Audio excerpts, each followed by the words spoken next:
of all the technologies and of all the innovations that are happening today, what really excites you the most? If there's a one or two innovation or technology that's happening. So I'm gonna, start with you, Sanjeev. I think what I'm most excited by is the idea of cloud robotics.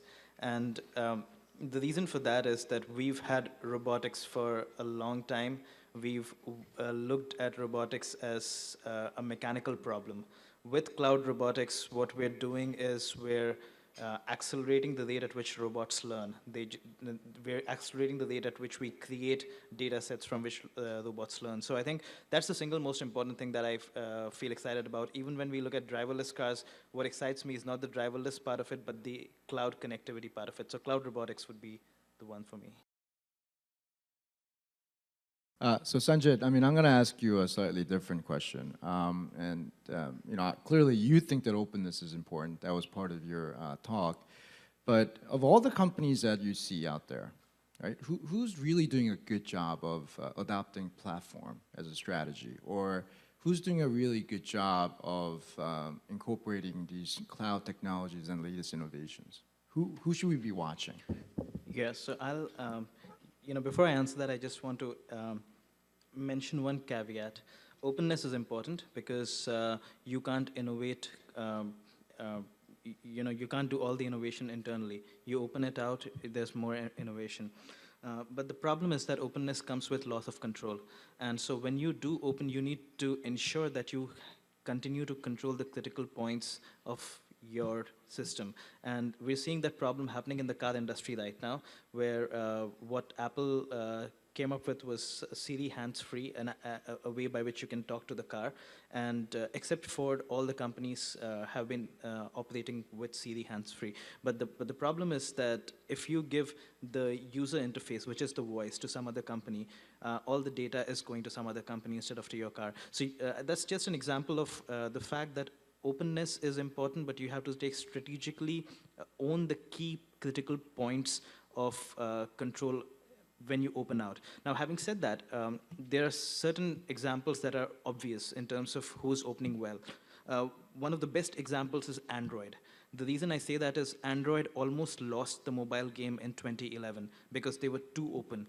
They were so open that Samsung, Amazon, all of them forked Android and created their own ecosystems. And at that point, Android realized that it had to become closed on critical aspects.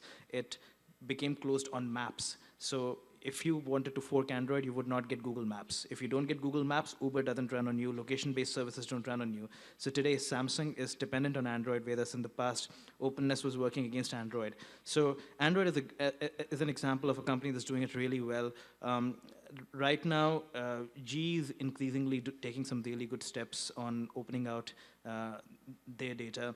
The companies that are not doing it so well right now are the car manufacturers, the banks, all of which are trying to do experiments, but they're not really seeing big gains yet.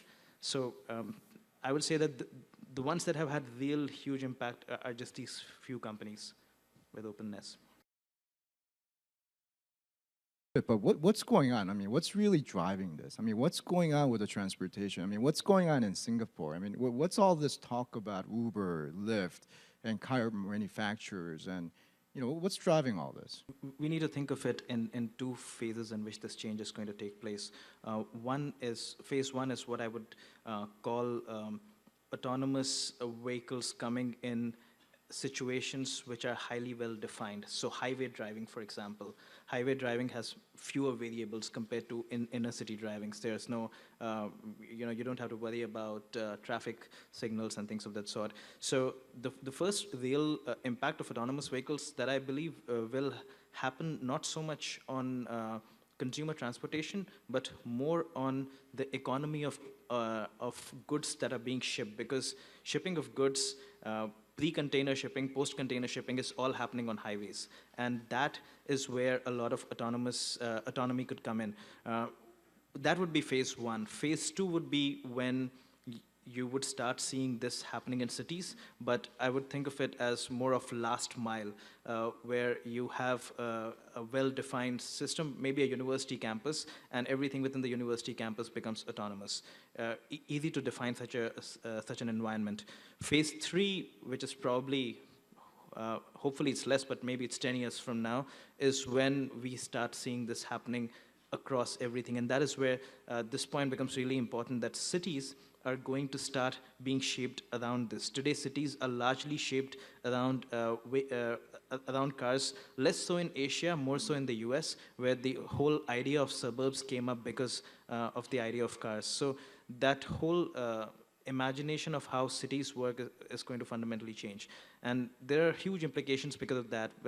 There's this whole study about how because of suburbs and because cars led to fewer sidewalks and fewer people interactions, crime increased in various cities in the US. If you remove cars from the equation, maybe crime goes down. So it's all of those issues that we'll start seeing come up over the period of time. But I see this happening in these three phases. Sanjeev, what do you, I mean, how do you, what is the role of government? And how do you work effectively with them? And what should the government officials' position be in this new world of smart cloud and innovation? I think governments have a very important role to play because today what we're seeing is we're seeing two camps. One is the startup camp that says regulation is a pain, and the other is the government camp that is using first industrial revolution laws to regulate fourth industrial revolution innovation, right? And innovation always happens faster than regulation, and that's the problem. Now, today a lot of innovation has happened and the impact hasn't yet been felt by governments, but gradually governments are feeling the impact. There's a lot happening in Europe right now because the EU is very concerned about the fact that 4 companies in the US know more about European citizens than the EU combined. And that's a big issue. So the EU is creating this whole one digital nation, one digital state idea where data residency becomes a key issue. If I'm let's say if I'm a person in Singapore using a service that is based in the US, who owns that data? Is it that company in the US? Is it the government in Singapore? Is it me? Those are the kinds of questions we haven't yet looked at. So far, we've looked at data as just being, I accept all terms and conditions, a tick box that is placed by default. So it's, in the name of frictionless, we've kind of avoided all of these questions. But I believe that over the next 2 to 3 years, a lot is going to happen in terms of regulation from the government side in different ways in different countries. A lot is happening in regulation of transportation already in the EU. But what's going to be important is for startups and for disruptors to work with the government to open up their data to show the actual impact. If the government believes that a peer-to-peer sharing mechanism is leading to higher rentals and therefore an adverse impact on the economy, then the startup needs to open up its data and show the positive impact that's happening. So there has to be some kind of a cohesive mechanism by which governments change the way they regulate based on the availability of data. Traditionally, they did not have data, now they have data. So the two sides need to work together. A role of startups and entrepreneurs in driving transformation. And in your line of business and in your experience, is that important? Are startups really at the center of driving transformation? And how do governments and large corporations and the rest of the society work with startups? And just give us your view. And then any closing thoughts that you guys have? Just use this opportunity to go around the. So the role of startups is very important. It always has been, but so far the way startups have worked is to put pressure on an industry that is not changing, and that is working on the basis of archaic laws that do not make sense anymore. That's how startups have worked so far in a positive way. In a negative way, startups also create a lot of noise. Sometimes for innovation, you need noise. You have to invest in 100 before 2 of them work out. But I think what's going to change is that increasingly, 2 kinds of things are going to happen, I believe. One is that we will see less of the 20-year-old, I have no idea about how the world works and I create Snapchat, less of that and more of, I've been in the industry for 20 years, I know how this works.